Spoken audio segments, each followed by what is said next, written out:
So now we're going to jump into some more vocab. We've talked about scale, we talked about scale drawings and scale models. Now we're going to talk about scale factor. And scale factor is the ratio of the length of a segment in the first image and the length of the segment in the second image. And so here it asks, what does it mean when the scale factor is greater than 1? So we're talking about when the top number is bigger than the bottom number. And when that happens, the first image is bigger than the second image. When we have a scale factor that's bigger than 1, the model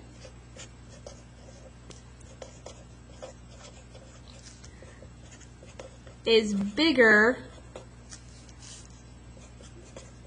than the actual. Here we have an enlargement.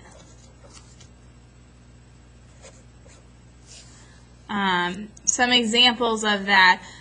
If you are working in science and you have a model of a cell, we know a lot about the cells that make up our body or make up living things, but we can enlarge them, we can make them bigger and model a cell and show all the different parts of the cell by making it bigger. And so that would be an example where scale factor is greater than 1. We could also say the model of bacteria when we put it underneath a microscope, or we actually show a model of it.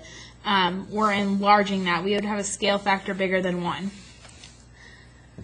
So what does it mean if we have a scale factor that's less than 1? When our top number is smaller than our bottom number, we have a fraction that's less than 1. Then we know in this case that the model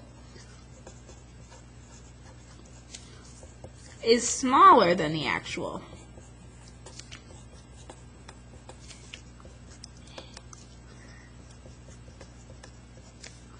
This is what we call reduce or reduction. So some examples of that, we looked at some examples in the last 2 real-world examples. We've got a map and a blueprint. Both of those take things and shrink them down. Their scale factor is less than 1. And so down here, we're going to talk about identifying scale factor in a situation. It says, the chart shows the dimensions of a room in real life and on the blueprints. What is the scale factor? And so, first it says, convert all measurements to the same units. So 12 feet is equal to how many inches? 9 feet is equal to how many inches? In order to do scale factor takes the length of one compared to the length of another. We have to have the same units for scale factor. Which is just a little bit different than scale. When we used scale, we showed that 1.5 inches was equal to 60 miles. We had different units. When we have scale factor, units are the same. So in order for units to be the same, we're going to have to convert units to be the same. 12 feet equals how many inches? I know that there are 12 inches in a foot, so 12 times 12 is 144 inches here.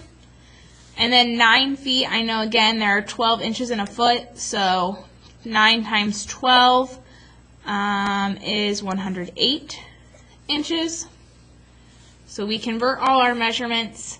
Then it says write a word fraction. Remember that we're always going to do model over actual. We're going to put the model on top and the actual on bottom. So if we plug in the numbers here, we've got the model, which is the blueprint, over the actual, which is the room. And we can use either of these. We could use the model blueprint 18 over the actual length 144, and then we can simplify that fraction. 18 actually goes into both of these evenly, and so 18 divided by 18 is 1, and 144 divided by 18 is 1/8. You also could have done that with this set over here, 13 5/10 over 108. This one is a little bit harder to simplify, but technically 13 5/10 goes into both of those numbers. And if we simplify that fraction, we get 1/8 again. And so here's our simplified fraction, 1/8. So our answer, the scale factor, is 1/8. For every 1 inch, it's equal to 8 inches total, and that's what that scale factor means. So we've got scale, which we talked about at the beginning. Scale, things can have different units, inches to feet. When we have scale factor, we're talking about creating a fraction where units are the same. So it's really, really important that we always make sure when we're doing this that our units end up being the same when we're talking about scale factor.